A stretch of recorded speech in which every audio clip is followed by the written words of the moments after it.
চলো Rajshahi board 2025-এর HSC ইংরেজি vocabulary লিস্টের এইচ থেকে এন পর্যন্ত শব্দগুলো দ্রুত শিখে ফেলি।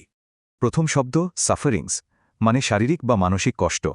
যেমন ধরো, ওষুধ রোগীর কষ্ট কমায় বা যুদ্ধের দুর্ভোগ। রাজশাহী বোর্ড এখানে সিনোনিম বা সমার্থক শব্দ চেয়েছে। পেন বা হার্ডশিপ লিখলে পুরো মার্কস নিশ্চিত। এরপরে শব্দ মাছ, অর্থ প্রচুর বা অনেক, যেমন পরীক্ষার আগে আমাদের বেশি সময় নেই কিংবা প্রচুর পানি খাওয়া। খেয়াল রাখতে হবে, বোর্ড এখানে অ্যান্টোনিম বা বিপরীত শব্দ জানতে চেয়েছে। লিটল বা লেস একদম পারফেক্ট উত্তর। ওভারকাম মানে কোনো সমস্যা সফলভাবে জয় করা, যেমন ভয়কে জয় করা বা কোনো বড় চ্যালেঞ্জ মোকাবেলা করা। এই শব্দটির জন্য বোর্ডের টার্গেট হল সিনোনিম, তাই ডিফিট বা কঙ্কার মনে রাখাটা খুব জরুরি। সেম শব্দটার দুইটা অর্থ, হুবহু একই জিনিস, যেমন একই বই পড়া বা দেখতে একই রকম পোশাক পরা। পরীক্ষায় সেমের অ্যান্টোনিম বা বিপরীত শব্দ লিখতে হবে, তাই ডিফারেন্ট বা অপোজিট একদম মাথায় গেঁথে নিতে হবে। অ্যাটিটিউড মানে মানসিকতা বা দৃষ্টিভঙ্গি যা আচরণে প্রকাশ পায়।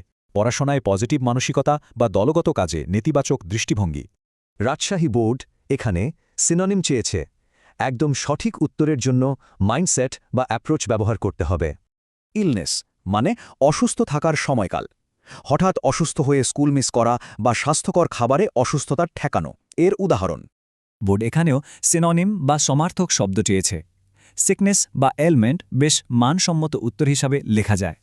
শেষ শব্দ ডিজিজ, মানে ম্যালেরিয়া বা হৃদরোগের মতো নির্দিষ্ট কোনো রোগ। এটি সাধারণ ইলনেস থেকে কিছুটা আলাদা। বোর্ডের টার্গেট অনুযায়ী এখানে অ্যান্টোনিম লিখতে হবে। হেলথ বা কিওর এই বিপরীত শব্দের শর্ত দারুণভাবে পূরণ করে। এবার একটা কুইক মেমোরি টেস্ট। একটু আগেই শেখা সেম শব্দটির জন্য ঠিক কোন অ্যান্টোনিম বা বিপরীত শব্দটি দরকার?